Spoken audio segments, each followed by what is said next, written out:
Fuerza electromotriz y pilas voltaicas. Hasta ahora hemos evitado la cuestión de la fuerza electromotriz estudiando solo las partes del circuito. El origen de la fuerza electromotriz en un circuito de corriente continua es cierto mecanismo que transporta a los portadores de carga en un sentido opuesto al que el campo eléctrico intenta moverlos. Un generador electrostático de Van der Graaf es un ejemplo a gran escala.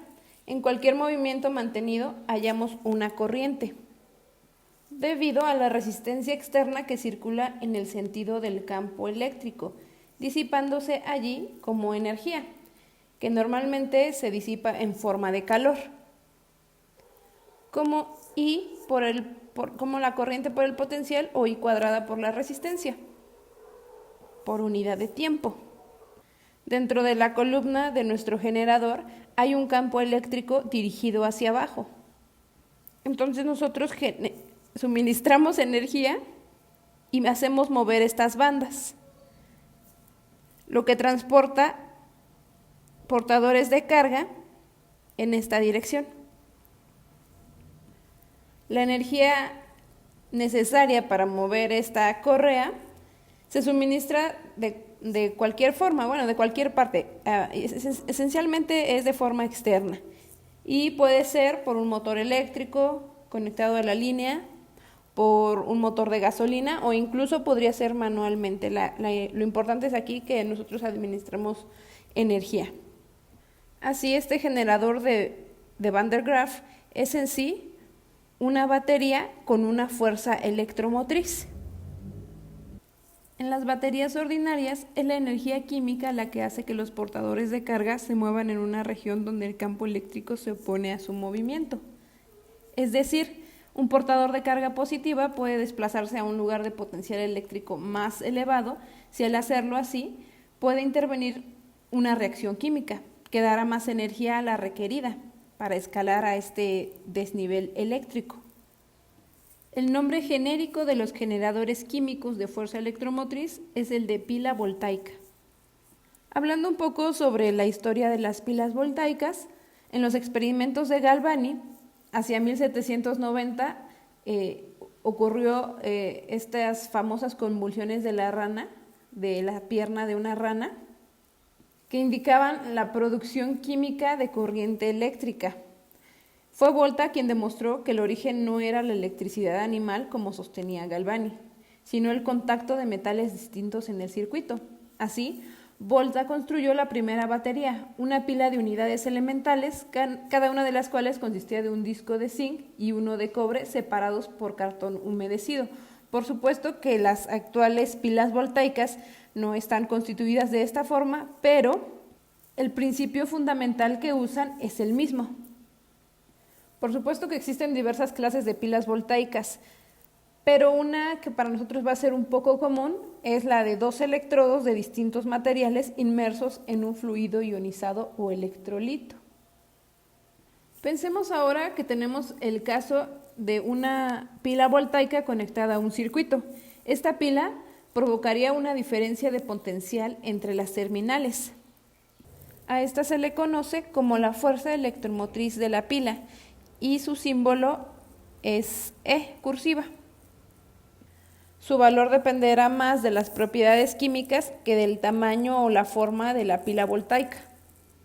Imaginemos ahora que tenemos una resistencia que vamos a llamar R por ahora en nuestro circuito. Aquí tenemos nuestra fuerza electromotriz, que también es conocida como FEM y que se simboliza por E cursiva. En este circuito circula una corriente I, la cual por convención siempre va de las cargas positivas a las cargas negativas, por lo tanto tendrá esta dirección en el circuito. Es decir, los electrones circulan hacia adentro de la terminal positiva y otros electrones circulan hacia afuera de la terminal negativa. Tenemos en nuestra FEM reacciones químicas que van a ceder una cierta cantidad de energía E por la FEM, donde E es la carga del electrón que se ha pasado al circuito.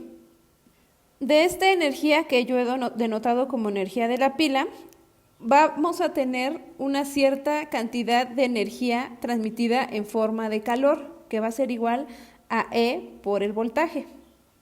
Y este calor aparecerá justo en la resistencia.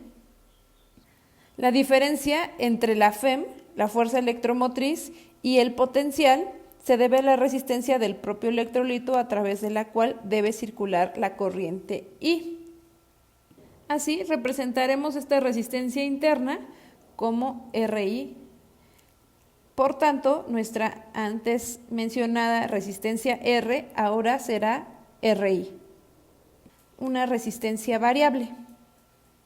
La resistencia interna ya vimos que se calienta y esta originará una pérdida de potencial igual a I cuadrada por RI. Aquí P es P de potencia, no es potencial, pero se representa así nuestra pérdida, como ya vimos en el capítulo de disipación de energía.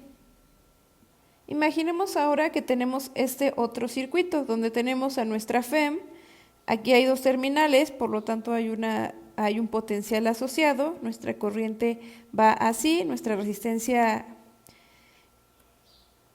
variable es RI y tenemos a R. Así entonces podemos decir que nuestro potencial va a ser igual a nuestra FEM menos el potencial asociado a nuestra resistencia variable RI. Nuestra corriente entonces la definiremos como voltaje entre resistencia, que en este caso nos quedaría como FEM sobre la suma de las aportaciones de las resistencias que están en serie. Vamos a dejar por aquí este análisis de cómo obtener sobre todo la forma de la corriente para más adelante. Ya les enseñaré con detalle cómo lo vamos a hacer, pero quería mencionarles que, bueno, cómo se asocia ya la FEM en el cálculo de nuestra corriente o el voltaje de acuerdo al circuito. Finalmente, cada tipo de pila voltaica tiene su fuerza electromotriz característica, que generalmente está en un intervalo de entre 1 y 3 volts. La energía que interviene por molécula en toda la reacción química es básicamente la ganancia o pérdida en la transferencia de un electrón externo de un átomo a otro, y nunca es superior a unos pocos electronvolts. Podemos estar bastante convencidos de que una pila voltaica, que por ejemplo sea de 12 volts, como algunos automóviles, constará entonces de 6 pilas conectadas en serie. Y con esto vamos a terminar este video.